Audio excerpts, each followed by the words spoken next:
La relance du transport fluvial, ça fait partie des 4 priorités de VNF.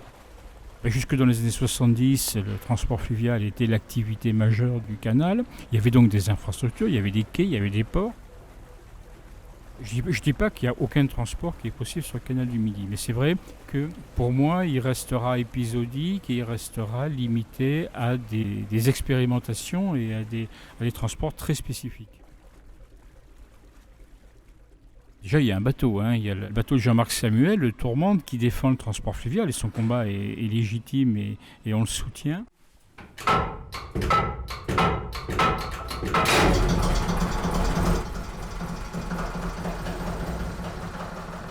Aujourd'hui, le réseau Freycinet existe, les écluses fonctionnent, les portes s'ouvrent et se ferment.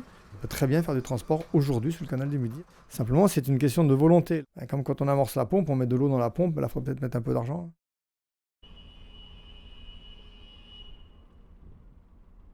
Donc, je m'appelle Jean-Marc Samuel. Je travaille d'une part pour mon entreprise à chercher de la marchandise à transporter. Voir à gauche le quai, on va s'y mettre après le pont. Je pense qu'on va peut-être faire demi-tour. Et d'autre part, à un niveau plus large, puisque je suis administrateur de la Chambre nationale de la batellerie artisanale, toute une réflexion sur l'avenir du transport fluvial.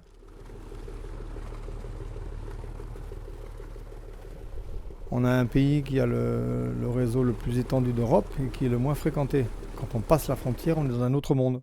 Les canaux sont entretenus, il y a des quais pour décharger, il y a de la lumière, il y a des services. En France, c'est l'abandon, c'est le désamour, c'est le désintérêt.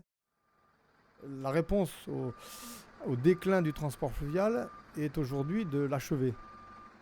C'est-à-dire qu'on vire les éclusiers sur le terrain et on réduit l'offre de service. C'est-à-dire qu'on perd du temps. Et comment vous voulez vous bagarrer avec du camion qui, lui, a des autoroutes, des plateformes logistiques, et nous, on a des restrictions d'offres de services. C'est pas possible.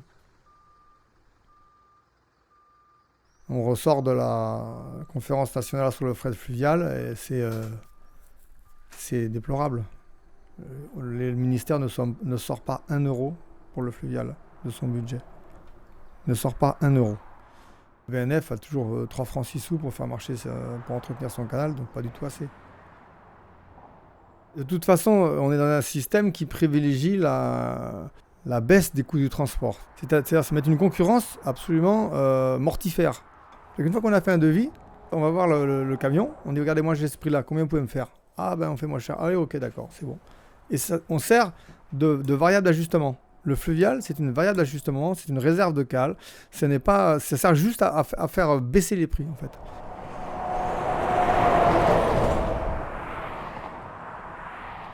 Un chauffeur roumain payait 600 balles en travaillant 20 heures par jour, et un camion polonais avec des charges moindres, etc. J'exagère un peu, c'est une caricature, mais voilà. Donc, où l'environnemental et le sociétal là-dedans n'ont pas leur place. Voilà où le fondement du problème du fluvial, il n'est pas ailleurs.